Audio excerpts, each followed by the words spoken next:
Before breakfast, a glass milk bottle waits on your doorstep, the foil lid sweating, a soft clink echoing down sleepy streets, while a forgotten siren test creeps through the quiet. If you grew up in America in the 1960s, these moments weren't just routines. They set the rhythm of your childhood. Before supermarkets took over, before anxiety crept between cartoons and roast on Sundays, simple sounds, smells, and rituals stitched the day together. How did those small, sensory things shape an entire generation? And why did they fade almost overnight? This is the real story of growing up in the 60s. The morning started long before anyone was fully awake. On quiet suburban streets, the milkman's truck rolled up, headlights low, tires humming over wet pavement. He moved quickly, lifting wire carriers heavy with thick glass bottles, each one cold enough to fog in the dawn air. That soft clink, the sound of glass touching glass, carried down driveways and through open bedroom windows.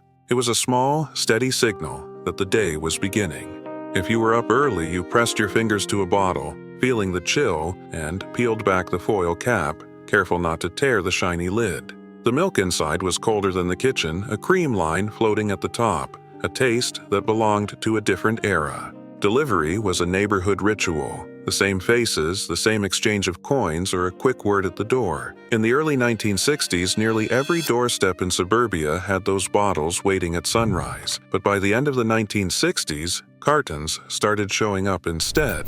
Smoother, lighter, and nowhere near as satisfying to hold. The quiet comfort of those mornings faded as supermarkets and plastic jugs took over. Evening settled in with the hush of a different kind of ritual. The oven ticked and hummed in the kitchen, working on a promise, dinner ready with almost no effort. Swanson TV dinners, fresh from the freezer, sat in their shiny aluminum trays, each meal divided into neat little compartments. The tray felt warm but flimsy in your hands, edges sharp if you were not careful, the scent of gravy and mashed potatoes curling up as you peeled back the foil.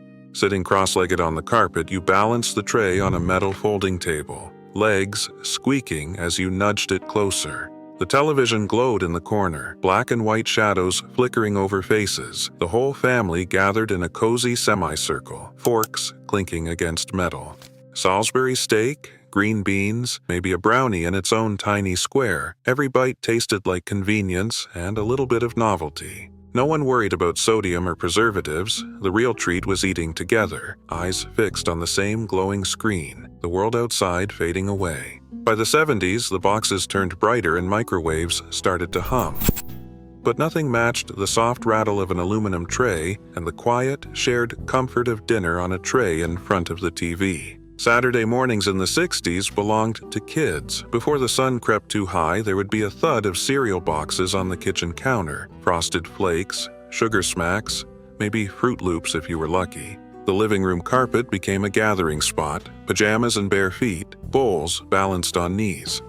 The TV flickered to life, humming with static before the first cartoon theme crashed in. The Flintstones, Bugs Bunny, and a parade of wild-eyed characters marching straight into your sleepy brain. Every episode felt like a secret just for you and your siblings. The kind of magic that only happened when parents were still half asleep and the world outside was quiet. Spoons clinked against bowls, milk splashed, and sugar dust stuck to fingers. Commercial breaks meant a rush of toy ads, Slinky, G.I. Joe, Barbie, each one louder and brighter than the last, promising you the best Christmas ever. Arguments over which channel to watch did not last long.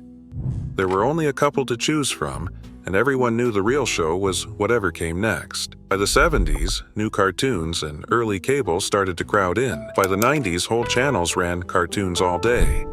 But nothing ever felt as sweet as those few hours when the TV belonged to you, your cereal, and the wild world of Saturday morning. The siren always cut through everything, shrill, mechanical, impossible to ignore. In the middle of math or spelling, it would start up, and the teacher's voice went flat, saying everyone under your desks. Chairs scraped. Small hands clutched the legs of metal desks, knees pressed against cold tile, the air thick with the smell of dust and floor wax. For a few long seconds, all you could hear was the echo of shoes and the hollow thud as kids ducked down, arms covering heads just like they showed in those black and white films. Nobody really talked about what it meant, but everyone knew, somewhere out there, something terrible could happen in an instant. In October 1962, the Cuban Missile Crisis made the drills more frequent, more serious.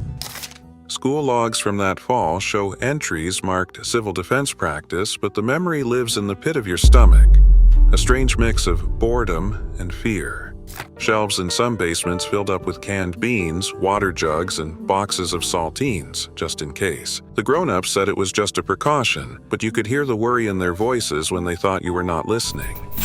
When the siren faded, the classroom was always quiet for a moment longer than usual. Then, without a word, everyone climbed back up, dusted off, and tried to act like nothing had happened. Every scrap of cardboard had a second life on those summer afternoons. Refrigerator boxes became castles, rocket ships, or secret clubhouses, whatever the group decided, usually after a round of loud debate. The sidewalk turned into a chalk-streaked map, each line marking the boundaries of some new game. Broom handles stood in for baseball bats, and a tennis ball was all you needed for stickball in the street. It didn't matter if you were the youngest or the tallest. Everyone got a turn, and the rules changed as fast as someone could shout them out. Deals were struck, sides argued, and sometimes the game paused for a scraped knee or a quick trip home for a bandage. Nobody waited for a grown-up to organize things.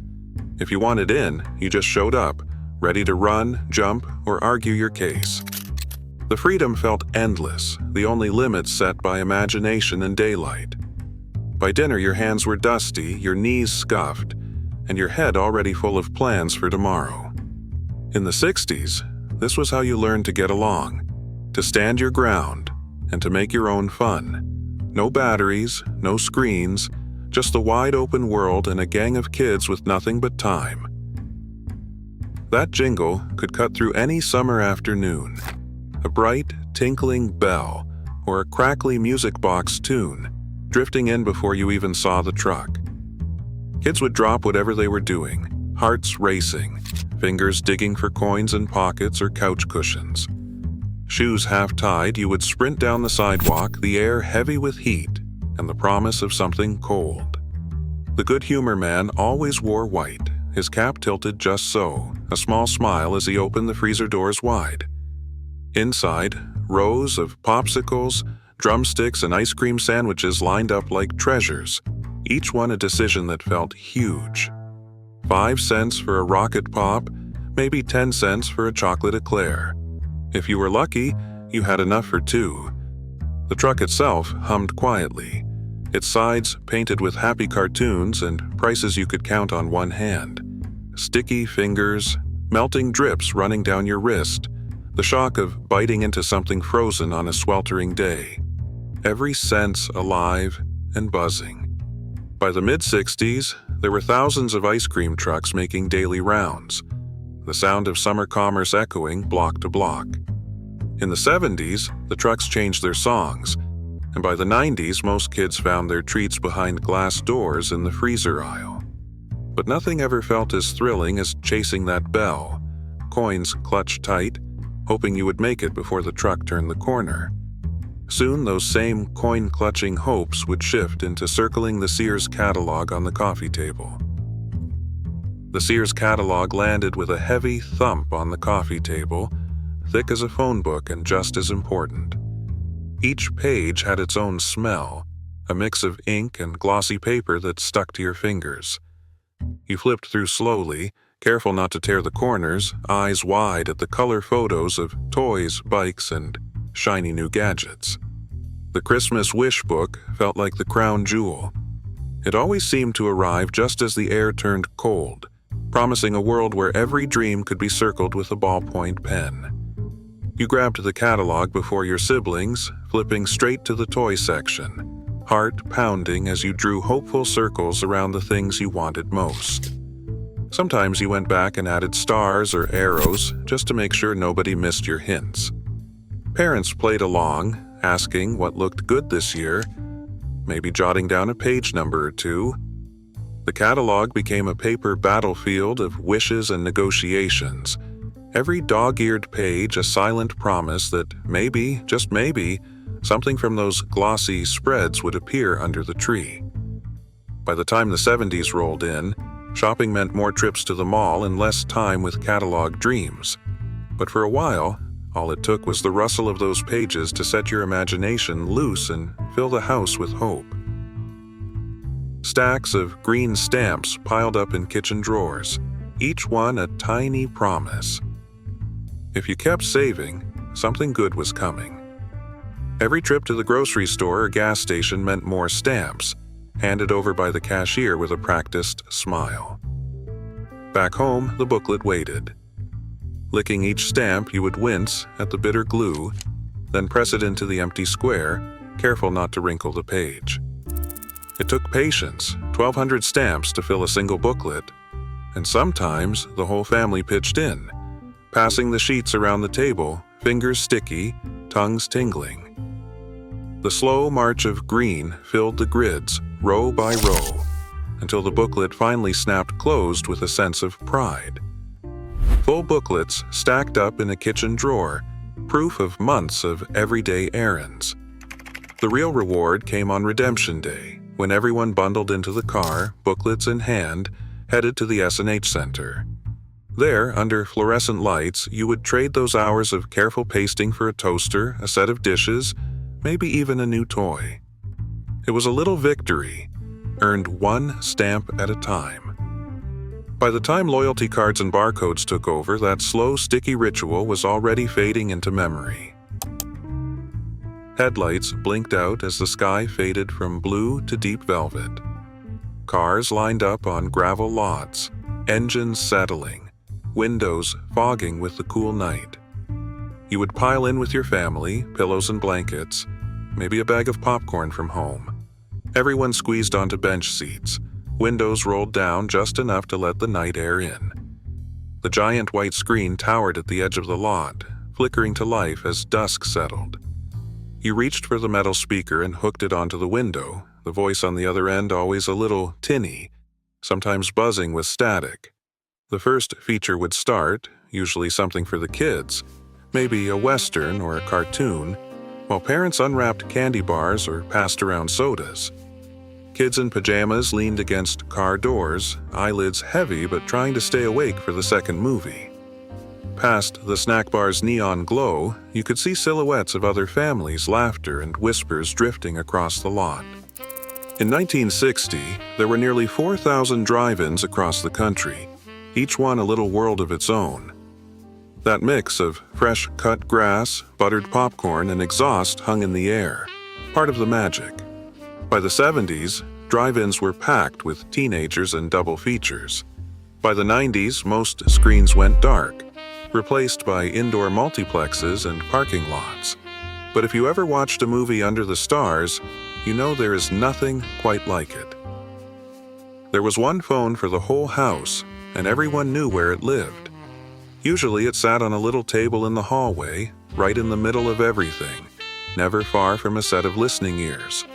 The rotary dial felt heavy and smooth under your finger, each number clicking and whirring back with a stubborn, mechanical patience. You had to wait for the dial to return before starting the next number. Every call a tiny test of memory and coordination. The cord, long and coiled, stretched as far as it could, maybe into the next room if you were lucky, but never far enough for real privacy.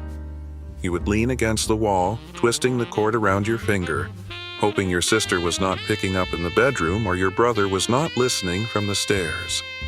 Local calls were free or just a few cents, but long distance was serious business. Parents kept track, and calls to cousins or grandparents had to be quick. Sometimes you even needed the operator to help connect. The busy signal was a constant companion, a rapid beep that meant someone else had beaten you to the line. By the 70s, phones crept into kitchens and bedrooms. Cords got longer, and eventually, by the 90s, the phone became something you could carry in your pocket. But in the 60s, every conversation passed through that one spot in the house, and every secret was only as safe as the next person walking down the hall. A car rolled over the rubber hose, and the bell gave a sharp ding, one of those sounds that meant you had arrived somewhere that mattered. The attendant stepped out, uniform crisp, name stitched over his pocket, wiping his hands on a clean white rag. He would ask, "Fill it up," and you would nod, or your parents would, and he would get to work. The nozzle clicked into place and the smell of gasoline drifted on the breeze, sharp and oily, mixing with the faint scent of rubber tires and sun-baked pavement. While the tank filled, he would grab a squeegee and swipe the windshield, the rubber blade squeaking across the glass, leaving clear streaks in the dust. Sometimes he would pop the hood, check the oil, maybe top off the washer fluid, all without being asked. Payment was handed over through the window, coins and bills exchanged with a quick, practiced smile. In the 1960s, almost every station worked this way. Self-serve pumps were rare, and the idea of pumping your own gas felt foreign. The whole stop took just a few minutes, but the care and routine made it feel like a neighbor was looking out for you. By the time you pulled away, windows gleamed, the tank was full, and the bell gave one last ding as you rolled back onto the road. In the decades that followed, the uniformed attendant faded, replaced by silent pumps and do-it-yourself service. For a while, though, getting gas meant a little bit of neighborly pride with every fill-up. The night grew quiet, and the television glowed in the corner, the light flickering across tired faces. The last show faded out, and then, almost every night, the same ritual began. The national anthem played, usually a brass-heavy recording, filling the living room with a slow, gentle pride. Everyone in the house seemed to pause, even if only for a moment. Some families stood, some just listened, but the sound meant the day was truly over. After the anthem, the screen changed to a strange, hypnotic picture. A test pattern with geometric shapes and bullseye lines, sometimes a face staring straight ahead. A long, steady tone hummed through the room, and then the signal vanished, replaced by a snowstorm of black and white static. That snowy screen felt like a secret badge for kids who had stayed up late, proof you had made it to the very end. That was it. The broadcast day was finished. The FCC required stations to sign off, so every set in the country went silent together, usually around 1 or 2 in the morning. It felt like the whole world agreed. Time for bed. The hush that followed was deep, broken only by the soft click as someone turned the knob and the screen faded to black. The living room was empty but still alive, holding the quiet echo of the anthem and the glow of a day well spent. The bell above the door gave a quick jangle, and suddenly you were inside the coolest spot in town, the corner store. Rows of glass jars lined the shelf, each one packed with a rainbow of penny candy. The jars clinked softly as the shopkeeper slid them closer, his hands steady, his eyes sharp for any sneaky fingers. You pressed your nose to the glass, trying to decide.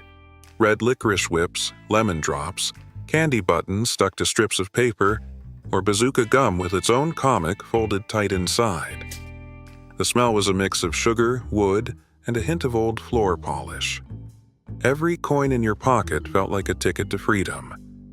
A nickel could buy a whole paper bag stuffed full, the shopkeeper counting out each piece with a metal scoop and dropping them into your waiting hand. You would clutch your little bag, heart pounding, feeling like a king for a day. Sometimes you would share, sometimes you would trade, but every kid on the block knew exactly how far a penny could go. The ritual was quick, a flash of choices and laughter, but the taste of wax lips or a candy necklace lasted all afternoon. By the 70s, candy came wrapped in plastic. By the 90s, the corner store had faded into memory, replaced by racks at the gas station. But if you ever felt the weight of a paper bag filled with penny candy, you remember what it meant to buy your own happiness, one sweet at a time. Then you went home to lick sticky fingers and wait for Sunday night television. Sunday night had its own electricity. The living room filled up well before 8, everyone squeezing onto the couch or dragging over chairs, no one wanting to miss a single minute. The set glowed in the corner, black and white for most. Color, if your family was lucky, casting a soft light over faces that looked both excited and a little nervous. The Ed Sullivan Show was more than just a program, it was the week's event. Ed's voice carried a hint of New York, his introduction stiff but warm, and every act felt like it was happening right there in your house. Sometimes there would be jugglers, sometimes comedians, but nothing compared to that night in February 1964 when the Beatles played live. The air was charged, parents and kids glued to the screen, the audience in the studio screaming so loudly you could barely hear the music. On that night alone, 73 million people tuned in, almost half the country, all watching together. For a few minutes, it felt like every living room in America was connected by the same pulse, the same sense that something new was happening. The applause would swell, the camera would pan across faces, some grinning, some stunned, some a little worried about what all this meant. By the 70s, variety shows still tried to bring families together, but the magic of a whole nation sharing one moment started to fade. The remote control came along, and suddenly, Sunday night was not the same. If you ever felt your heart beat faster when Edie Sullivan said, "Ladies and gentlemen, you know what it meant to be part of a living room nation." Nothing felt more like your family's signature than the car parked in the driveway. Sunlight bounced off chrome so bright you had to squint, every line and curve designed to catch your eye and make you proud. You'd run your fingers along the cool metal trim, tracing the tail fins and badges, feeling the little ridges and the smooth sweep of polished steel. The doors closed with a heavy, solid thunk. No lightweight plastic here, and the bench seat inside was wide enough for 3 kids to sprawl across, legs sticking to vinyl in the summer. The dashboard was a world of its own. Dials that glowed softly at night, a steering wheel as big as a pizza, and the faint smell of gasoline and upholstery mingling in the air. By the middle of the decade, muscle cars started rumbling down the block. Chevy Impalas, Dodge Chargers, Plymouth Roadrunners, each one louder, faster, and flashier than the last. You could hear them before you saw them, engines growling and tires squealing, neighborhood kids craning their necks to see which dad or older brother had the coolest ride. Owning a car was not just about getting from here to there. It was about pride, about showing the world who you were. Even the family station wagon had its own personality, with chrome roof racks and a back window that rolled down with a crank. By the 70s, cars grew bulkier and lost some of their shine, and by the 90s, minivans and rounded sedans took over the streets. But if you ever pressed your palm to a sun-warmed fender or counted the reflections in a polished hubcap, you knew what it meant when a car was more than just a ride. It was a piece of your family story. And those cars were the backdrop as you learned your first paper route before dawn. Before the sun even thought about rising, you were already awake, feet hitting the cold floor, eyes still heavy. The house was silent. Outside, the world belonged to you. The canvas bag felt huge, slung over your shoulder, heavier than it looked, the weight of 100 folded newspapers pressing against your side.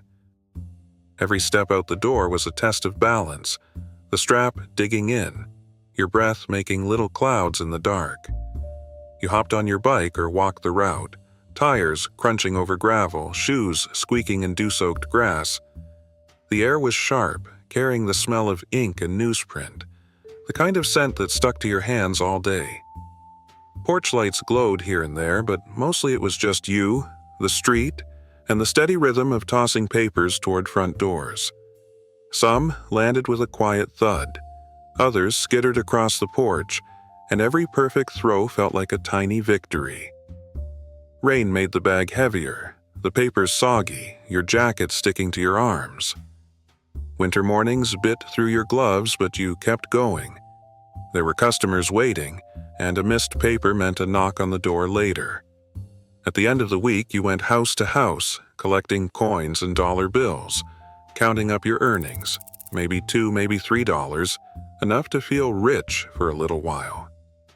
That job was more than just money. It was your first taste of real responsibility, a little piece of the grown-up world before breakfast. By the time school started, you had already finished a day's work, the rest of the neighborhood just starting to wake up. By the 1970s, the routes looked different, and by the 1990s, they had mostly disappeared. Next, Sundays, when the world stopped. Sunday mornings in the 60s felt different before you even opened your eyes. The world outside was hushed, as if someone had turned down the volume on the whole town. No cars rushed past the window, no lawnmowers or distant radios, just the slow toll of church bells drifting in the air. The street out front sat empty, not a single store sign lit, every shop window dark and still. Even the corner drugstore, always open the rest of the week, kept its lights off behind drawn blinds. You could walk a whole block and hear nothing but your own footsteps and the occasional bark of a neighbor's dog. Some families dressed in their Sunday best, the crisp scent of starch and aftershave floating through the house, everyone shuffling into polished shoes and buttoned collars. Others lingered in pajamas, flipping through the thick Sunday paper, fingers smudged with ink, comics spread across the living room floor. The kitchen was its own kind of sanctuary. A pot roast simmered for hours, filling every room with the deep, savory smell of onions, garlic, and slow-cooked beef. Sometimes you would sneak a peek, lifting the lid just enough to let out a cloud of steam, mouth watering at the promise of dinner. The table was set early, cloth napkins and the best dishes, everyone knowing there was no rush. Conversation stretched out, voices soft, the clatter of forks and plates mixing with the low hum of a distant radio playing hymns or old standards. Blue laws made it official in most places, stores locked up tight, movie theaters dark, even the gas stations chained shut. Sunday was a pause, a full stop in the middle of the week, when the only business that mattered was family, faith, and a good meal.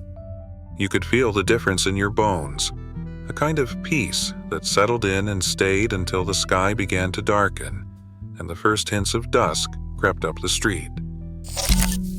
Dusk carried a magic all its own. The air turned heavy and golden, thick with the buzz of cicadas and the faint smell of cut grass cooling under the last rays of sun. Shadows stretched across the street, and somewhere in the distance a screen door creaked open. You knew what was coming, the moment every kid dreaded and counted on in equal measure. The streetlights flickered to life one by one, each bulb humming and sputtering before settling into a steady, familiar glow. That was the signal. Playtime was over.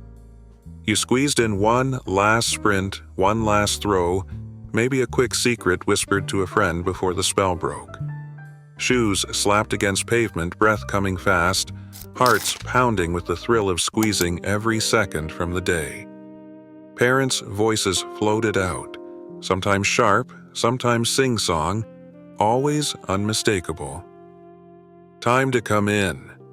It didn't matter what game you were playing, how close you were to winning, or how badly you wanted just 5 more minutes. The streetlights made the rules, and every kid knew it. Sometimes you'd stand under that orange glow dragging your feet, watching as the neighborhood emptied out. Bikes leaned against trees, jump ropes left in the grass, chalk lines fading on the sidewalk. The world felt bigger and quieter all at once, like the whole block was holding its breath. Inside, the house was warm and bright, supper smells drifting from the kitchen, the comfort of socks and pajamas waiting. But outside, the night belonged to the grown-ups now, and you'd press your face to the window, counting the bugs dancing in the light. No one needed a watch or a phone to tell them when playtime ended. The streetlights did the job, steady, silent, and sure. That was the curfew every kid trusted, the gentle goodbye to another day of freedom. And if you ever heard the cicadas start up, felt the air go cool, and saw that first streetlight blink on, you remember what it meant to play until the world called you home. Today, childhood rarely unfolds in the open air or on quiet streets. Over 80% of American kids now spend more time indoors and online than any generation before. You remember the smell of cut grass, the scrape of bicycle tires on pavement, the clink of glass milk bottles on a doorstep. As our world accelerates, these memories remind us what is lost when everyday magic slips away. The texture of those days still shapes what we long for in community, for connection, for freedom. Which memory still flickers brightest for you? Tell us which one hit you hardest. Share your story below and subscribe to see more.